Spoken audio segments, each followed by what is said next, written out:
وقال الرسول يا رب إن قوم اتخذوا هذا القرآن مهجورا. اور پیغمبر کہیں گے کہ اے پروردگار میری قوم نے اس قرآن کو چھوڑ رکھا تھا.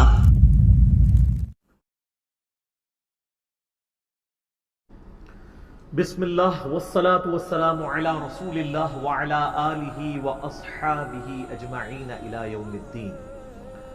الحمدللہ آج 11 اگست 2019 کو سنڈے کے دن بمطابق 9 ذوالحجہ 1440 ہجری یعنی یوم عرفہ کے دن علمی و تحقیقی مجلس نمبر 76 کا ہم آغاز کرنے جا رہے ہیں. 1-to-1 کوسچن آنسر سیشن انشاءاللہ تعالی. آج انشاءاللہ ہمارے ندیم ریاض بھائی مجھ سے 1-to-1 سوال کریں گے انشاءاللہ تعالی. جی سر شروع کریں. بسم اللہ الرحمن الرحیم. اللہم صلی علی محمد وعلی آل محمد. السلام علیکم ورحمۃ اللہ وبرکاتہ. وعلیکم السلام ورحمۃ اللہ. علی بھی سوال ہے، پاکستان کے یوم آزادی کی 72 نمبر اینیورسری 14 اگست 2019 کے موقع پر پاکستانی قوم کو بالعموم اور مقبوضہ کشمیر کے مسلمانوں کو بالخصوص کیا میسیج دیں گے؟ دیکھیں جی، یہ جو ہمارا یوم آزادی ہے آج 11 اگست 2019 ہے، 72 نمبر اینیورسری ہے. اوورال یہ 73 نمبر یوم آزادی بنتا ہے لیکن اینیورسری 72 ہے. یہ ایک غم کی کنڈیشن میں مسلمانوں کے پاس آیا ہے جو کچھ آج کل کشمیر میں ہو رہا ہے. پچھلی سنڈے کو میں نے جب بالکل نیا ایک ایشو شروع ہوا تھا، سید علی گیلانی حفظہ اللہ تعالی جو حریت کانفرنس کے سربراہ ہیں مقبوضہ کشمیر میں، جب انہوں نے SOS ریلیز کیا تھا اپنے ٹویٹ کے ذریعے، تو میرا اس کے اوپر کلپ آ گیا تھا انڈین آکوپائڈ کشمیر کے حوالے سے. اس پہ تو اس طرح زیادہ ڈیٹیل کی ضرورت نہیں ہے، لیکن یہ بات حقیقت ہے کہ 14 اگست کے حوالے سے میں نے آج دیکھ رہے ہیں آپ نے جھنڈا بھی لگایا ہوا ہے، اسی لیے اس اینیورسری کے موقع پر میسج کیا دیا جائے. ہمیں اپنے ماضی میں جھانک کے دیکھنا ہے کہ ہمارے بزرگوں نے جو قربانیاں دے کر یہ ملک حاصل کیا تھا جس مقصد کے لیے. پاکستان کا مطلب کیا؟ لا الہ الا اللہ. ساری ویڈیوز ریکارڈڈ موجود ہیں. اس کے باوجود چند لوگ آج ٹی وی پہ بیٹھ کے کہتے ہیں کہ یہ ایک سیکولر اسٹیٹ تھی، حالانکہ ابھی تو کئی بزرگ ایسے زندہ ہیں فوت نہیں ہوئے جنہوں نے یہ نعرے لگائے ہوئے ہیں پاکستان کی تحریک آزادی کے موقع کے اوپر. ویڈیوز ریکارڈڈ ہیں. اتنی جلدی تاریخ کے ریکارڈ کو ٹیمپر کرنا یہ ملک کے ساتھ دشمنی ہے. یہ بھی حقیقت ہے کہ ہمارا یہ ملک ایک پولیٹیکل سٹرگل کے بعد وجود میں آیا.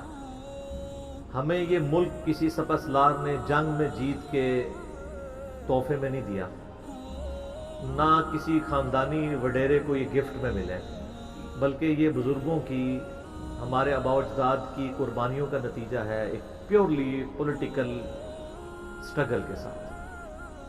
اور ان بزرگوں نے جب یہ ملک بنایا تھا تو صرف اس لیے کہ یہ ایک پیور اسلامک ڈیموکریٹک ملک بنے گا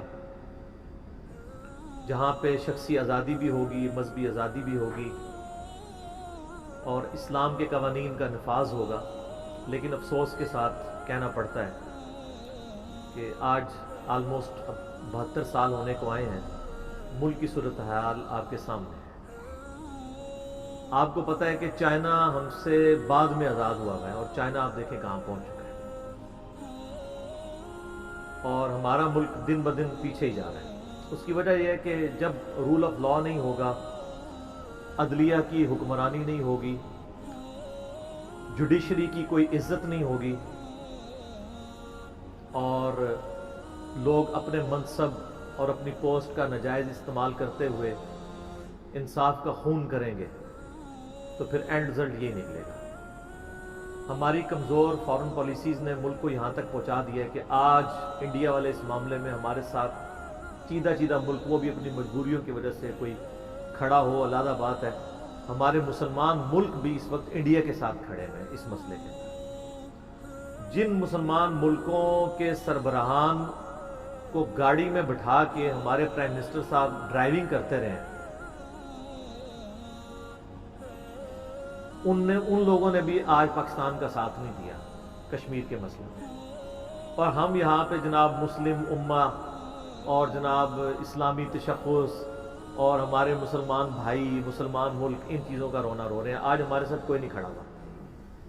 اگر کوئی تھوڑا بہت کھڑا ہے تو ایک ایتھیسٹ ملک چائنا، اس کے بھی اپنے مفادات ہیں، اسے بھی کوئی ہم سے خاص ہمدردی نہیں ہے، کیونکہ پاکستان بہت بڑا اس اعتبار سے، یعنی آپ سمجھیں کہ ایک مالی منڈی ہے ان کے لیے.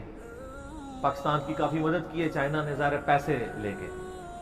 چائنا میں پاکستان کا انٹرسٹ ہے، اس لیے وہ بھی ہمارے ساتھ کرتے ہیں. ادروائز ہمارے ساتھ کوئی ایسا سچ ملک کھڑے نہیں ہوئے. ٹرکی کے صدر کا چھوٹا موٹا ایک بیان آ گیا، طیب اردگان کا، وہ تو ظاہر بیچارہ جہاں کہیں بھی مسلمانوں کے خلاف آواز بلند ہوتی ہے وہ کھڑے ہوتے ہیں، وہ ایک انڈیویجول، ان کی رائے ہم سلام پیش کرتے ہیں. باقی ملیشیا کے جو پرائم منسٹر ہیں مہاتیر محمد، ان کا یہ بیان ہے کہ ہم صورتحال کو بغور دیکھ رہے ہیں. یعنی پتہ نہیں کیا وہ خوردبین لگا کے دیکھ رہے ہیں، ان کو نہیں پتا کہ UN کی ریزولوشنز کیا ہیں کشمیر کے بارے میں.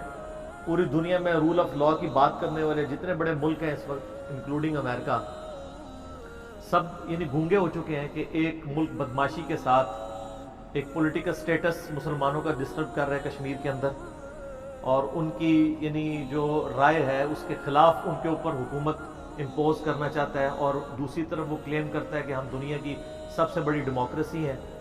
ڈیموکریسی یہ ہوتی ہے کہ آپ لوگوں کے ساتھ، کروڑوں لوگوں کے ساتھ یہ ظلم کریں. ہمیں تو یعنی اس دوران کافی ای میلز بھی آئی ہیں بھائیوں کی مقبوضہ کشمیر کی طرف سے. میں نے پہلے بھی عرض کیا ہے کہ دنیا میں جو ٹاپ 10 ریجنز ہیں جہاں پہ ہماری ویڈیو سب سے زیادہ دیکھی جاتی ہیں، ان میں سے ایک مقبوضہ کشمیر بھی ہے انڈیا کا.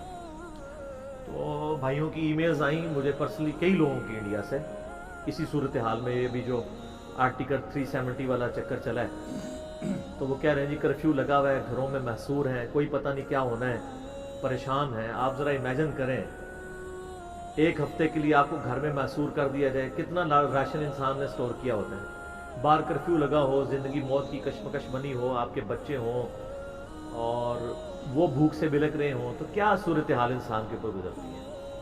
ہم تھوڑی سی روٹین سے ہٹ کے زندگی میں کوئی چیز آبزرو کریں تو ہمارے لیے مشکل ہو جاتی ہے.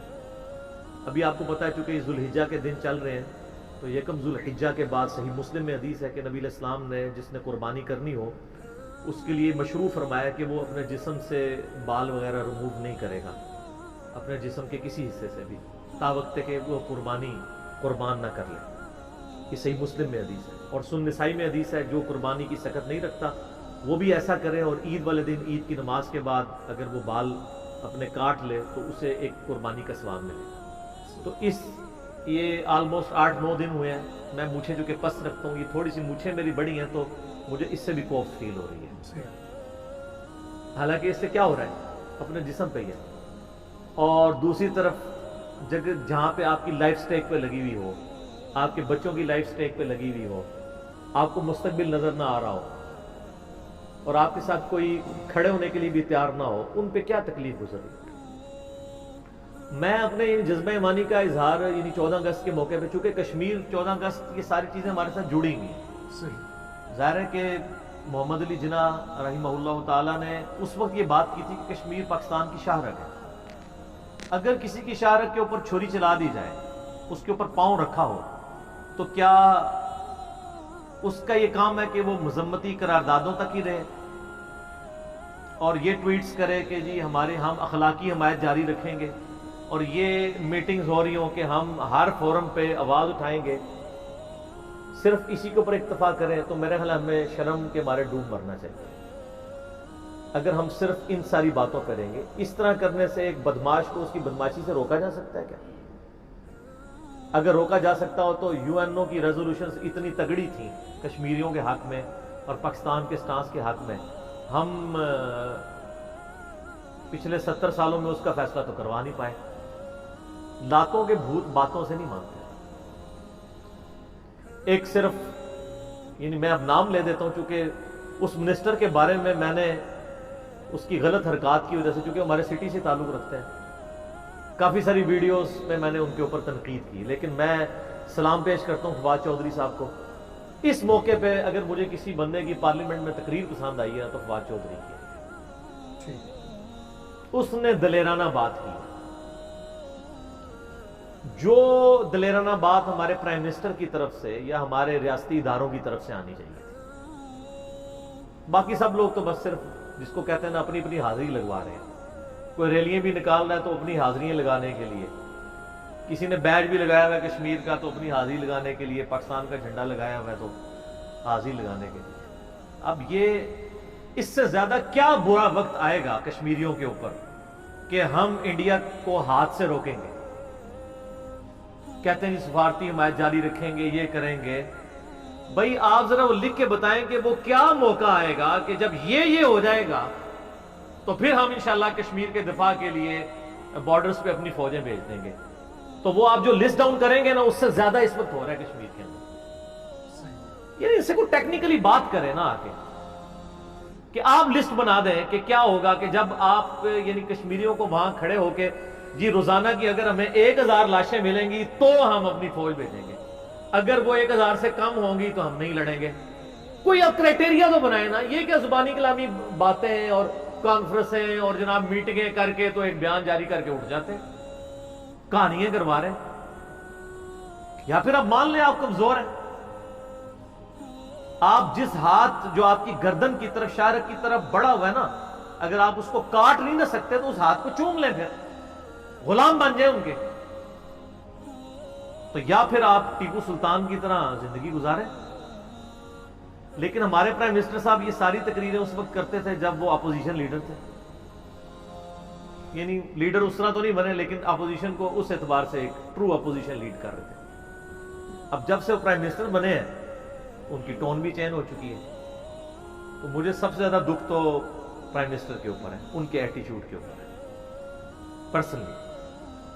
آپ کو پتا ہے ان کے اوپر جب علماء نے اٹیک کیا میں نے ہر فورم پہ جو جائز بات تھی اس کا دفاع کیا، لیکن یہ ہاں کوئی ایسا موقع نہیں ہے کہ ہم اپنے پرائم منسٹر کا اس حوالے سے دفاع کریں، ان کو فرنٹ سے لیڈ کرنا چاہیے، اور یہ اتنا ڈیلے نہیں لانا چاہیے۔ جب بالکل سر سے پانی گزر جائے گا یہ بھی سب کچھ ڈیلیوٹ ہو جائے گا، اس کے بعد کوئی اور واقعہ ہو جائے گا، پھر پوری دنیا کا رخ اور طرف ہو جائے گا۔ پوری دنیا کے اندر آپ دیکھ رہے ہیں احتجاج ہو رہے ہیں، اور ہم لوگ بھی اگر صرف احتجاج ہی کرنا ہے، ہم نے چند بینرز ہی اٹھانے ہیں تو پھر دنیا میں ہم میں تو کوئی فرق نہیں ہے۔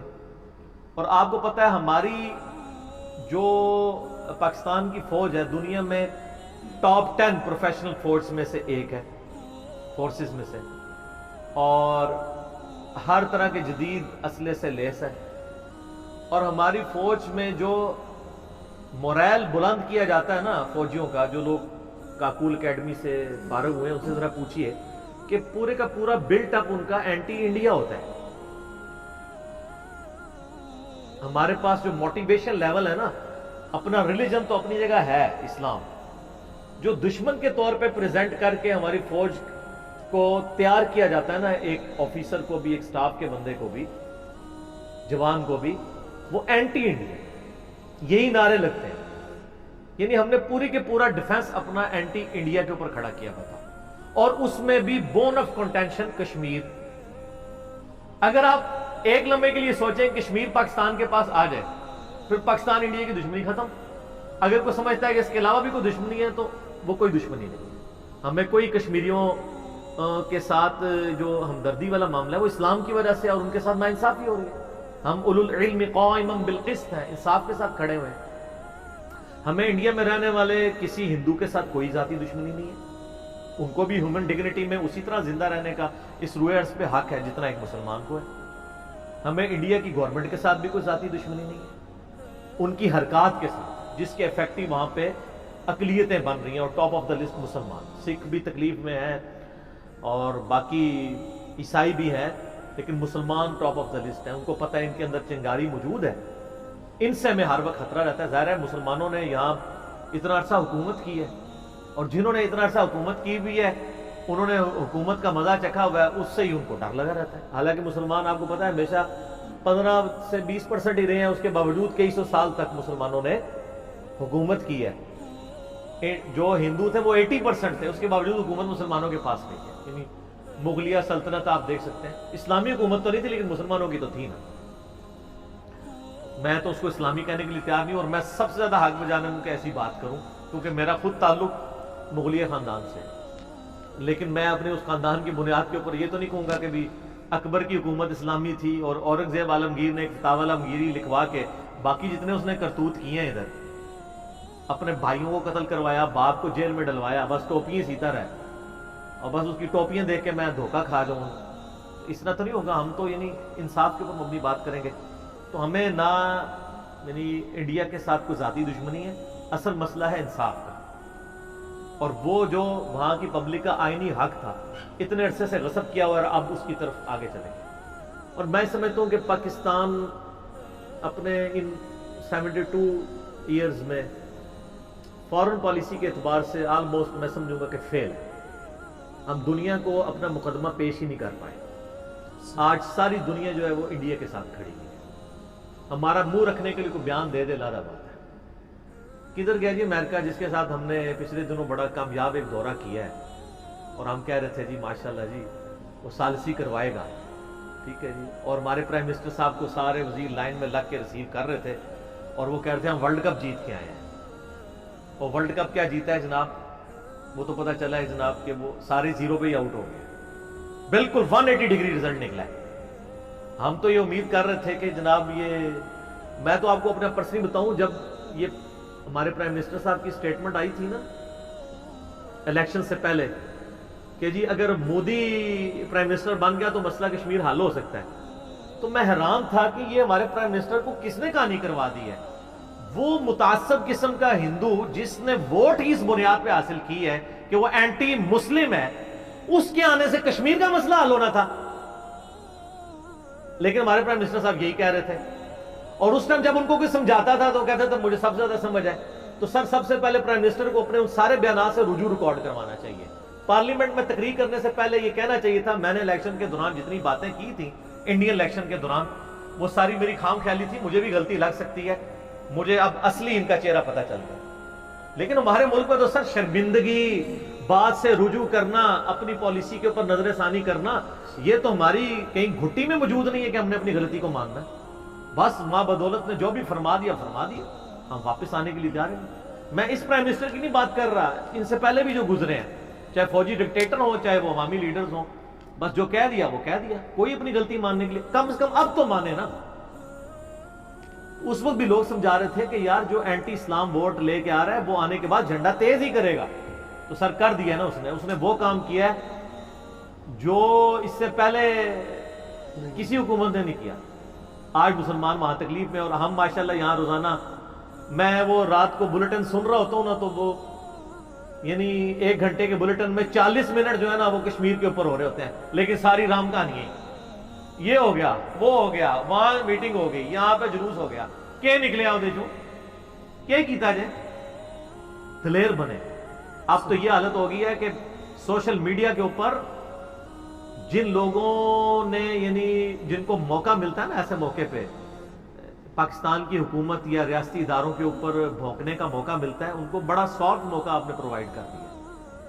اب ان کی زبانیں بند کرنی ہے تو پریکٹیکلی آپ کو ایکٹیویٹی ایسی پرفارم کریں۔ میں یعنی آپ کو کیا سجیسٹ کر سکتا ہوں کہ ہمارے سینئرز کو ہی بیٹھ کے یہ بات کرنی ہوگی کہ آپ اپنی لائن آف ایکشن طے کریں، اور یہ کہانیاں کو نہیں کروانے چھوڑ دیں۔ کشمیر کے اوپر ہم سارا سٹانس لے کے چل رہے تھے انڈیا، یعنی چلے کوئی اور علاقہ ہوتا تو ہم کہتے یار نہیں، یہ تو اب ساری بنیاد اس کے اوپر تھی، اور یہاں پہ عوام بیچاری لادہ سے پریشان ہے۔ مجھے لوگ بار بار پوچھ رہے ہیں کہ سر کیا کریں، ہم جائیں بارڈر پہ؟ میں نے کہا جائیں گے تو آپ کی لاشیں اٹھانے کے لیے ہمیں آنا پڑے گا، ہمارے کام ہم بڑھا دیں گے، کیونکہ ظاہر ہے آپ جنگیں کوئی تلواروں کے ساتھ نیزوں کے ساتھ تو نہیں ہوتی ہے، پروفیشنل آرمیز چاہیے، پروفیشنل آپ کو اسلحہ چلانے والے لوگ چاہیے، تو ظاہر ہے پاکستانی فوج ہی یہ کام کر سکتی ہے، ہم تو نہیں کر سکتے۔ اگرچہ یہاں پہ ہر بندہ شہادت کے لیے یعنی تمنا لیے ہوئے ہے، صحیح مسلم میں حدیث ہے جو شہادت کی تمنا کے بغیر مرا وہ منافقت کی شاخ پہ مرا، یہ ہمارے ایمان کا حصہ ہے الحمدللہ۔ اور یہی چیز پاکستان کی آرمی کو باقی آرمیز کے اوپر فوقیت دیتی ہے۔ باقی ان کے اندر جو کمزوریاں ہیں وہ اپنے جگہ، مجھے شدید اختلاف ہے چند ایک پالیسیز کے اوپر، وہ بھی اوپر کے لوگوں، لیکن ایز اے ادارہ ہم اسے آن کرتے ہیں، اور شہادت کا جذبہ پایا جاتا ہے اسلام کی بنیاد کے اوپر۔ اس لیے ایسی آرمی کو شکست نہیں دی جا سکتی جو اپنا جنت میں گھر بک کروایا ہوا ہے جس نے کہ میں مرا تو انشاءاللہ سیدھا جنت میں جاؤں گا. جو موت کو عزیز رکھتے ہوں اس کو کون شکست دے سکتا ہے؟ مسلمانوں نے رومن اور پرشین امپائر اتنی تھوڑے سے ریسورسز کے ساتھ دنیا کی super powers with in 17 years الٹ کے رکھ دی تھی. وہ اسی جذبے کے تحت الٹی تھی نا, اور پھر اسی کا کھایا ہم کھاتے رہے 1000 سال تک اسی کی بنیاد کے اوپر. تو وہ اپنی جگہ موجود ہے. صحیح مسلم میں حدیث ہے کہ اگر کسی شخص کے دل میں شہادت کی تمنا ہوئی اور اسے میدان جنگ میں موت نہ آئی, اپنے بسترے پہ بھی مر گیا, تب بھی وہ شہید ہے. کتنی بڑی سعادت کی بات ہے. تو یہاں پہ عوام الناس میں جذبہ ہے شہادت کا, لیکن یہ بیچارے کیا کریں گے وہاں جا کے؟ اب تو میرے بھائی ساری میزائل گیم آ چکی ہے, آٹومیٹک اسلحہ ہے, اب ہم اس طرح کی کوئی چیزیں ہم تو نہیں کر سکتے. لڑنا ظاہر ہے فوج نے, باقی ہماری حاضری لگ رہی ہے. اس کی وجہ یہ ہے کہ ہماری طرف سے ان پٹ تو جا رہا ہے. میں اگر اپنے موٹر بائک میں 1 لیٹر پیٹرول ڈلواتا ہوں نا 118 روپے کا, تو اس میں آدھا سے زیادہ پیسے میں پاکستان کی حکومت کو ٹیکس دے رہا ہوتا ہوں, پیٹرول کی قیمت نہیں دے رہا ہوتا. اور وہی ٹیکسز ہیں جن سے ہمارا ڈیفنس کا بجٹ میٹ ہوتا ہے. میں ایک صابن کی ٹکیا بھی خریدتا ہوں نا اپنے نہانے کے لیے, اس کے اوپر بھی میں پاکستان کی حکومت کو ٹیکس دے رہا ہوتا ہوں. اور یہ جو ہمارے پرائم منسٹر صاحب نے بات کی, مجھے تو اس میں بھی سخت اختلاف ہے کہ جی پاکستان میں ٹیکس کوئی نہیں دیتا. سر یہ بات نہ کیا کریں, یہ ادھوری بات ہے. آپ کے پاکستان میں ڈائریکٹ ٹیکس کوئی نہیں دے رہا, انڈائریکٹ 40 سے زیادہ ٹیکس ہیں جو ہر پاکستانی دے رہا ہے. Indirect taxes. پیٹرول کے اوپر کیا آپ ٹیکس نہیں دے رہا؟ کوئی پاکستان کا شہری ہے جو پیٹرول کے اوپر ٹیکس نہ دیتا ہو؟ پھر کیوں آپ یہ کہتے ہیں کہ پاکستانی قوم ٹیکس نہیں دیتی ہے؟ آپ یہ کہیں کہ جو ڈائریکٹ ٹیکسز ہم لگا رہے ہیں نا آپ کے اوپر, وہ نہیں دے رہے. انڈائریکٹ ٹیکسز تو ہم دے رہے ہیں, صابن کی ٹکیا کے اوپر بھی دے رہے ہیں, ٹوتھ پیسٹ کے اوپر بھی دے رہے ہیں, ایک ایک چیز کے اوپر ٹیکس دے رہے ہیں. انڈائریکٹ 40 سے زیادہ ٹیکسز ہیں جو ہر پاکستانی دے رہا ہے. بجلی چوری ہو رہی ہے, اس کے اوپر بھی آپ کے بل میں ٹیکس لگ کے آتا ہے. پی ٹی وی کا ٹیکس مفت کا ہر بجلی کے آپ نے اس میں ڈالا ہوا ہے, حالانکہ پی ٹی وی کی اوقات ہی نہیں کوئی اس کو دیکھے, اور وہ آپ نے ہر ایک کے اندر سنا ہوا ہے, ہر بل کے اندر ٹیلی ویژن کا. تو ٹیکس تو سارے دے رہے ہیں, پھر ڈالے نا ان کو. یعنی ہمیں پاکستان میں ٹاپ 10 امیر لوگ, آپ کسی ایک ریڑے والے سے بھی پوچھ لیں نا پاکستان میں اوپر کے 10 کون کون سے امیر لوگ ہیں, تو وہ بھی آپ کو نام لکھوا دے گا. تو سر ڈالے نا ان پہ ہاتھ, ان سے لے ٹیکس. وہ تو دندناتے پھر رہے ہیں. ان کو تو سپریم کورٹ بھی 400 ارب روپیہ لے کے چھوڑ دیتی ہے. وہ تو وہ لوگ ہیں جن کے آگے ریاستی ادارے بھی گھٹنے ٹیکے ہوئے ہیں. میں نے اشارتاً بات کی, آپ سب کو سمجھ آ جائے گی. ان کی تو چاندی ہو گئی ہے. تو ان لوگوں پہ تو ہم ٹیکس دے کے الحمدللہ اپنی فوج کے پیچھے کھڑے ہیں. ہم فائنینشیل ان پٹ ان کو دے رہے ہیں, ٹھیک ہے. بس یہی ہماری ذمہ داری ہے. فوج میں بھی ہر بندے نے آگے جا کے تو نہیں لڑنا. کسی نے پیچھے سے جو ہے وہ ریسورسز پرووائڈ کرنے ہوتے ہیں, کھانے کی فارم میں, اسلحے کی فارم میں. کوئی پیچھے روٹیاں بھی لگا رہا ہوتا ہے. اب روٹیاں لگانے والے کو بارڈر پہ لڑنے والا یہ نہیں کہہ سکتا کہ یہ تو کوئی لڑ نہیں رہا, کام تو میں کر رہا ہوں. پھر تو روٹی والے کو نا تم کو, پھر تو تم اس جنرل کو بھی کہو گے جو ایئر کنڈیشن کمرے میں بیٹھ کے جنگ کا پلان بنا رہا ہے کہ تو ایئر کنڈیشن کمرے میں بیٹھا ہوا ہے تو کچھ نہیں کر رہا, حالانکہ اس کی ذمہ داری سب سے بڑھ کے ہوگی. اس کو اللہ تعالیٰ نے ڈفرینٹ رسپانسبلٹی دی ہوئی ہے. تو اس جرنل سے بھی پیچھے ہم 22 کروڑ عوام بیٹھے ہوئے ہیں جو ان کو فائنینشیل ان پٹ دے رہے ہیں ٹیکسز کی فارم کے اندر, جس سے ہمارے 1000 ارب سے زیادہ ہر سال کا بجٹ ہے جو میٹ ہو رہا ہے فوج کا. تو ہماری تو ان پٹ جا رہی ہے. ہم اللہ کی بارگاہ میں پاکستانی عوام سرخرو ہے اس حوالے سے. یہ چونکہ میں عوام کا نمائندہ ہوں, مجھے ملینز آف پیپل نے سننا ہوتا ہے. میں عوام کو تسلی دے رہا ہوں کہ سر آپ کی کوئی رسپانسبلٹی نہیں ہے. آپ دے رہے ہیں چندہ ٹیکسز کی فارم میں, ٹیکس پے کر رہے ہیں, انڈائریکٹ بھی کر رہے ہیں, ڈائریکٹ والے بھی ہیں, وہ بھی دینے چاہیے. ہم تو ویسے ہی ملازم پیش ہیں, ہمارے تو زبردستی کٹ جاتا ہے. اس لیے تو ہم بانگے دول یہ کہہ دیں گے کہ ہم تو دے رہے ہیں الحمدللہ. ٹیکس انڈائریکٹ ٹیکسز تو سارے دے رہے ہیں, ڈائریکٹ والے بھی دیں. ہمارا بس اتنا ہی کام ہے. ہمارا کام نہیں کہ ہم بارڈر پہ پہنچ جائیں یا کوئی نان اسٹیٹ ایکٹر کے طور پہ کوئی. ابھی آپ دیکھیں گے کئی مولوی سامنے آئیں گے, وہ بھرتیاں شروع کر دیں گے جادے کشمیر کے لیے. حالانکہ پیچھے ہسٹری سے جو کچھ ہم نے یعنی لرن کیا ہے, اس کے بعد اب تو ہماری state policy non state actors کے حوالے سے واضح ہو چکی ہے کہ پاکستانی فوج کے علاوہ کسی نے کوئی جہاد کے تال والا کام کرنا ہی نہیں ہے. تو میں اب ریاستی اداروں سے بھی اور خصوصاً پرائم منسٹر سے ریکویسٹ کروں گا کہ سر جس سسٹم کے ہم ڈسے ہوئے ہیں نا نان اسٹیٹ ایکٹرز کے، خدا کے لیے آپ دوبارہ یہ کام نہ کیجیے گا، کیونکہ دنیا تو اب یہی فورسی کر رہی ہے. جو ایکسپرٹس ہیں وہ آپ کو پتہ کیا کہہ رہے ہیں کہ دوبارہ سے نان اسٹیٹ ایکٹرز والا ایشو شروع ہو جائے گا کشمیر کے اس ریونج میں. یہ چانسز ہیں. تو مہربانی کر کے یہ کشمیریوں کو سپورٹ نہ دیجیے گا جس معاملے میں آپ خود پیچھے ہٹ چکے ہیں کہ آپ نان اسٹیٹ ایکٹر نہیں ہوں گے.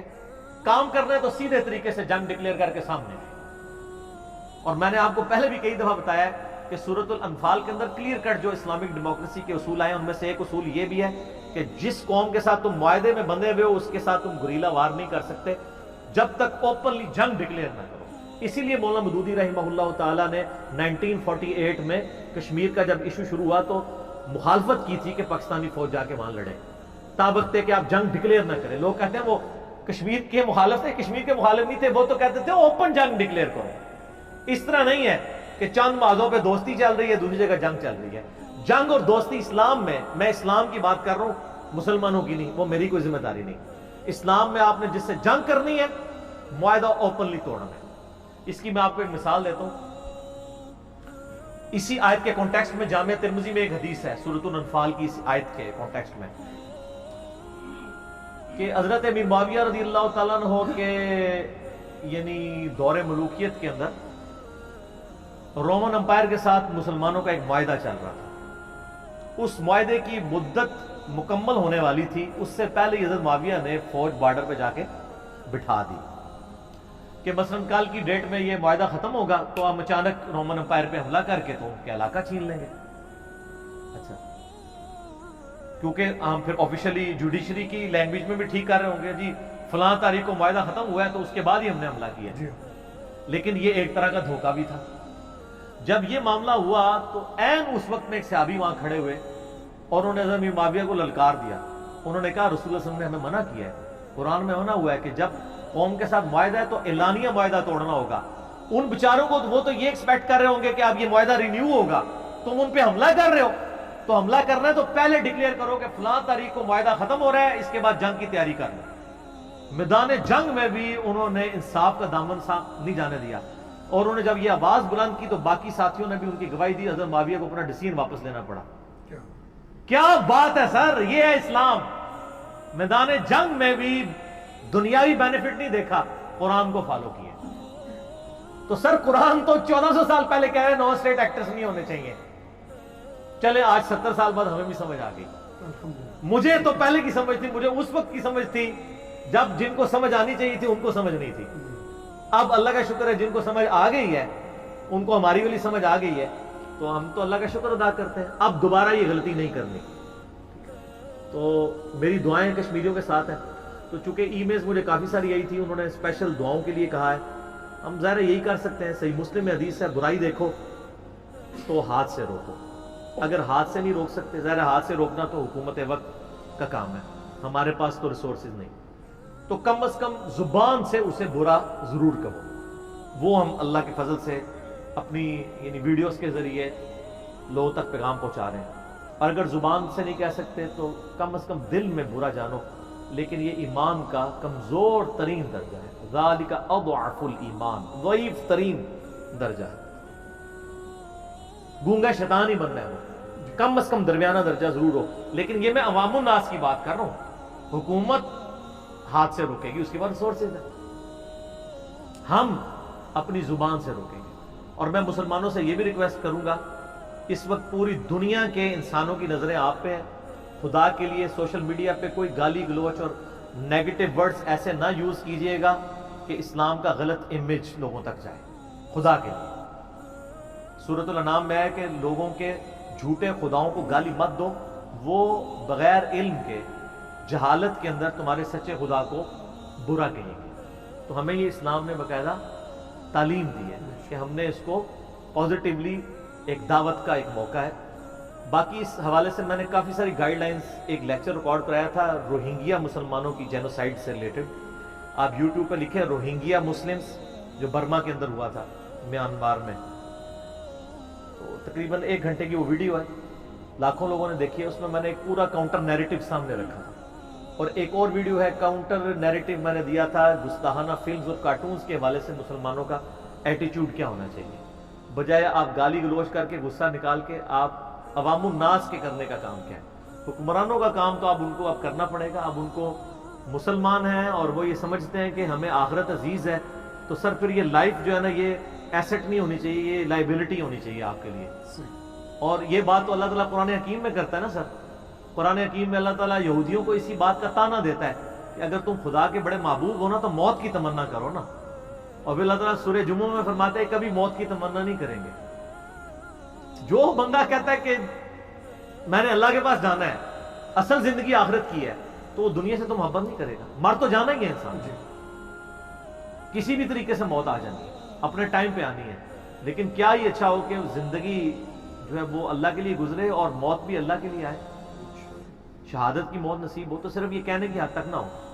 تو میں چونکہ اپنی ذمہ داری سمجھتا تھا کہ میں اس یعنی ایک ویڈیو پیغام لوگوں تک، خصوصاً ہمارے جو کشمیر میں رہنے والے مسلمان ہیں ان تک اور اپنے حکمرانوں تک، اور ہماری وہ پاکستانی عوام جو بیچاری اپنے بھائیوں کے لیے یہاں پہ تڑپ رہی ہے کہ ہم جا کے ابھی جان دے دیں، ان کے لیے بھی کروں کہ بھئی آپ یہ کمپین چلائیں کہ ہم پاکستانی حکومت کے ساتھ، اداروں کے ساتھ کھڑے ہوئے ہیں. یہ جس لیول تک بھی کوئی ایکٹیویٹی پرفارم کریں گے ہم قربانی دینے کے لیے تیار ہیں انشاءاللہ تعالیٰ.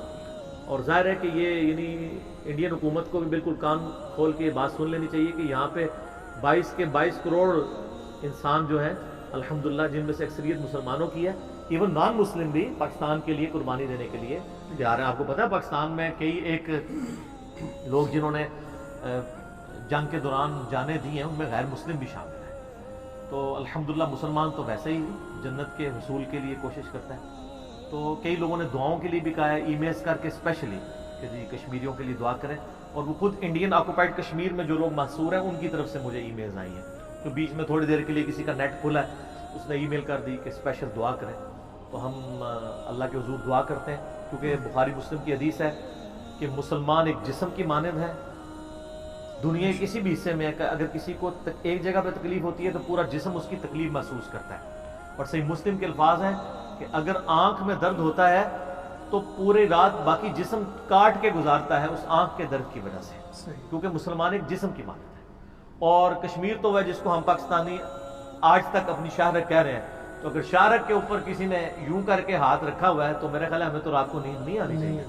اور خاری مذمتی قراردادیں، مذمتی بیانات کے اوپر جو ہے اور اخلاقی حمایت جاری رکھیں گے، یہ کریں گے وہ کریں گے. وہی ساری جو 70 سال کی ہمارے پاس جو اردو کے 4-5 فقرے ہیں وہ سارے ہر دفعہ ریپیٹ ہو جاتے ہیں. اس کے اوپر اکتفا تو نہیں کریں گے. باقی ہم جو ان پٹ دے سکتے تھے وہ تو یہ ہے کہ جاگو اور جگاؤ کی مہم ہے، اور دعا بھی ضرور کریں گے.